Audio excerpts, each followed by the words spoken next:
everyone, this is Lo. You may know me from my other channel, which is Lo Historical. This is Historical Lo. This is going to be a booktube-ish channel, more books and my art and video games and all that fun stuff. So I hope you enjoy it. But my first ever video on this channel will be a book tag, because I watch book tags constantly and I love them. So I'm going to be doing the opposites book tag, as you can see from the title. That's why I have the book tag questions here. So let's get started. I'm excited. The first question is, the first book you bought in your collection / the last book you bought. The first book, I don't know what the exact first book I bought is, but the book I've had the longest that's in my collection currently is this golden book of Alice in Wonderland. This one was published in 1956. Obviously, I didn't get it then, but I got it when I was very, very young, and it's very loved. And the art is gorgeous, by the way. The art is beautiful in this book. For the most recent, I have two, because I bought them at the same time. But I have Cherry by Lindsay Rosen, which is about 4 girls who make a pact to lose their virginities before graduation. And then the book I bought with that, which is weird because it's very polar opposite narrations. I have This Is Where It Ends by Marieke Nijkamp. Maybe saying that wrong. But this is a book about a school shooting. And yes, I also love the cover. The cover's gorgeous. Next we have a cheap book and an expensive book. The cheapest book I own, I bought for $1 for a class in college, and it's this copy of William Shakespeare's Romeo and Juliet. Romeo and Juliet was a play that I had to do for my acting class, and unlike most college textbooks, like I said, I didn't count college textbook in my most expensive. I did it for leisure, but I put this one in there because it was the cheapest one I've ever bought. So yeah, it's this very beat up used copy of Romeo and Juliet. And it's just the text. Nothing really that fun about it. Yeah, there's like no forward or anything like some editions. That's probably why it was so cheap. But yeah, Romeo and Juliet. Next is the most expensive book. And this is one I bought for myself because I'm a crazy person. But yeah, it is Hamilton, The Revolution by Lin-Manuel Miranda and Jeremy McCarter. This is a behind-the-scenes look at the production of Hamilton, and it has all the lyrics to all the songs and annotations provided by Lin-Manuel, which is kind of why I love it. It goes for $40, but I think I got 30% off and then 10% off with my membership at Barnes & Noble. But yeah, it's gorgeous, and probably the reason why it's so expensive is because there's full-page colored pictures in it, and it's weathered like an old book, and it's very beautiful, and my inner theater nerd needed this. So, most expensive book that I've ever bought for myself. You're going to see another book that I'm going to pick out in a second, but yes, I got that as a gift. It was probably more expensive than this one, but I got that as a gift. This one I bought all for myself. Next is, oh, my phone went black. Oh no. A book with a male protagonist and a book with a female protagonist. For my male protagonist, I did probably one of the most famous male protagonists, Ponyboy from The Outsiders. I love this book. This is one of my favorite books in the world. And I love this cover. You don't see it around a lot. You see the one with like the jacket and everything, but I kind of love this cover. But yeah. For female protagonist, I have, this author will be popping up again because I love her and I own almost all of her books. Finding Audrey from Sophie Kinsella's Finding Audrey. I love Audrey. I relate a lot to Audrey. But yeah. Finding Audrey. Next, we have a book I read quickly and a book that took you forever to get through. For the book I read quickly, I read this book in a record time of like 2 hours. And that is The Time Traveling Fashionista at the Palace of Marie Antoinette by Bianca Teresky. something. This book is a middle grade, and it also has a bunch of awesome pictures. I want to get to my favorite one of them. Gorgeous illustrations. I'm not sure who did the illustrations. I don't know, but it's gorgeous, and it's just a very cute story about the time-traveling fashionista. The first book was the one on the Titanic, but and clothes that take her back in time. The one it took forever for me to get through. It's not because I didn't like this book. I actually really like this book. Is that it's so dense and there's so many characters, and sometimes I just had to take a break and just be like, what just happened? But that is The Diviners by Libba Bray.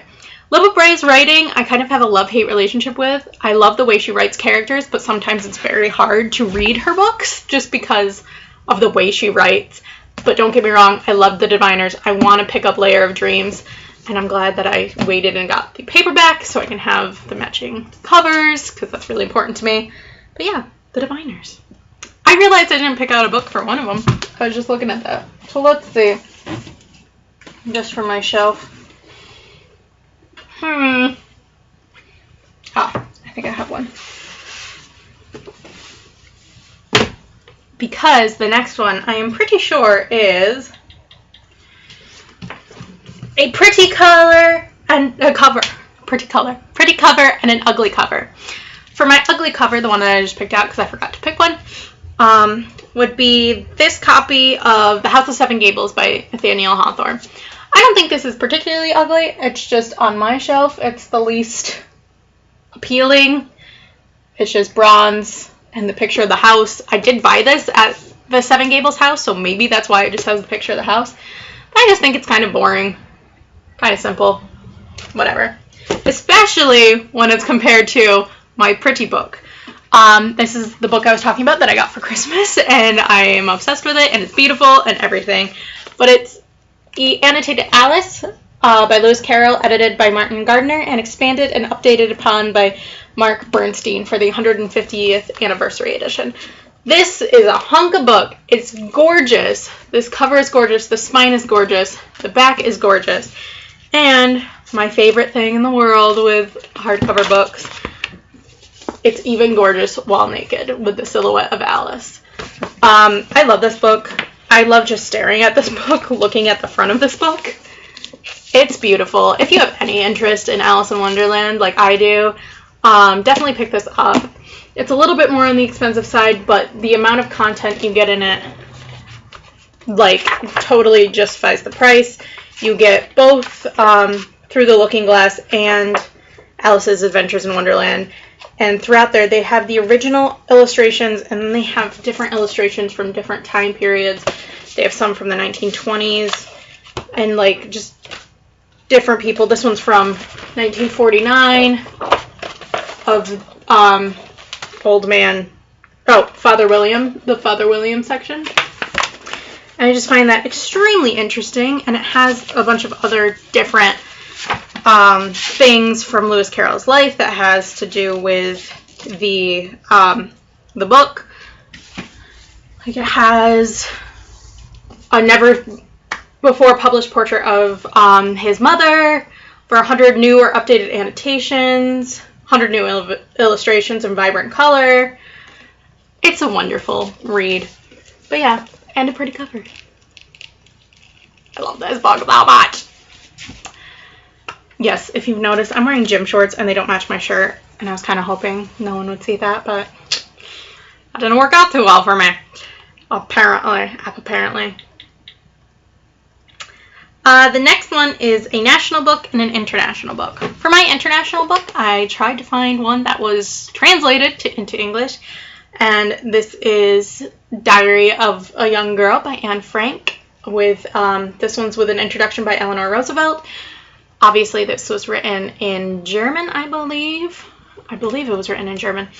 But it's the story of Anne Frank, her diary, and it was helped to be brought into the public by her father, Otto, who is, I believe, the only survivor of the Frank family during the Holocaust.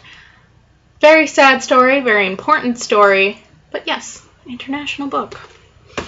For my national book, I live in the US, so it's very easy to find authors or settings that take place near me. But I tried to find an author that was very close to me. And I believe, yes, she lives in Hudson Valley, New York, which is very close to me. But I picked up one of her books. This is These Shallow Graves by Jennifer Donnelly. And like I said, Hudson Valley is very close to me. I live in upstate New York. And yeah, These Shallow Graves. This is a giant book, by the way. Anyway, I have a thin book and a thick book. For my thin book, it's one of the thinnest. It's 140 pages. It's this Signet Classic Edition of George Orwell's Animal Farm.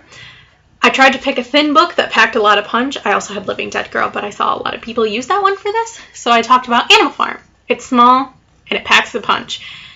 There's not like a week that goes by that I don't think about this book or something in this book, because the themes in it are very interesting. The way George Orwell wrote farm animals to be, you know, communists in different countries was very interesting. But yeah, this is a thin book. For my thick book, I had to go with a classic thick book. You may know what I'm talking about. It is Les Miserables by Victor Hugo. This is the movie version. I actually bought this on my way to go see the movie when I saw it. And yeah, this is a thick book with thin pages and little font. And yeah, it's 1,232 pages long. Yeah, this is a chunk. This is a classic chunk of book. I think I got like 30 pages in or something before I went to go see the movie, and then I never picked it up again. Whoops. Alright, the next one. Sorry, I have to keep going on my phone because it keeps blacking out. A fiction book and a nonfiction book. For my nonfiction book, I have a very interesting one because I do have a lot of nonfiction because I'm very interested in history and stuff. But this one is Colonial Williamsburg, the Official Guide by somebody. I guess just the Colonial Williamsburg Foundation. And it has just about the park and about the history of the of Colonial Williamsburg. I actually got to meet this guy on the cover. I've met him both times I've been there. He's still working there. And it is very near and dear to my heart because before my aunt passed away, this was the last place we got to visit with her, and that's when I actually bought this book. So yeah, and it's beautiful, and it was only $20, which is quite cheap for a book with like full color pictures and the like paper that it has. But yeah, for my nonfiction book, my fiction book, I could have literally picked anything off my shelves. So I picked my current obsession right now. That's Agatha Christie's And Then There Were None. This book is fantastic, and I just recommend everyone to read it. It is a classic for a reason. It's one of her most known for a reason. It's the best-selling crime novel for a reason. It's fantastic. But yeah, all fiction, or is it? Yeah, it is. Alright, next we have a romantic book and an action book. For my romantic book, I picked one of my favorite, most recent romantic reads. I read a lot of contemporary, but I don't read a lot of strictly romance contemporary. Like, I usually try to find different themes in contemporary. Like, there'll be a romance, but it's all about something else. But To All the Boys I Loved Before by Jenny Han. This book was adorable. This book made me fall in love with the book and the characters, and I loved everyone, and it was just so good. I do have the sequel. I do need to read it. Peter and Laura Jean forever. Forever. I love Laura Jean. I don't care what people say. I get really defensive when people pick on Laura Jean because I love her. And for an action book, I tried to pick, again, a book a lot of people didn't talk about because I like to educate people. I'm kind of a book hipster. I kind of like my underground books. But that would be I Am Not a Serial Killer by Dan Wells. I remember really loving this book. I haven't read it in a while, but yes, it is about a boy who has psychopathic tendencies, and he's very antisocial, and yeah, he uses his kind of weird mind to stop a criminal in his town. John Wayne Cleaver. Yep. And it was very good, from what I remember. I should probably reread this, but I remember loving it. And last but not least, there is a book that made you happy and one that made you sad.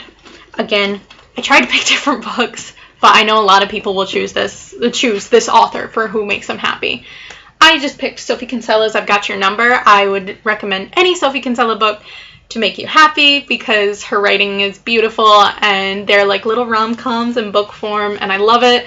Poppy Wyatt is one of my favorite of her characters because she's just such like a ditz, but I kind of love that about her.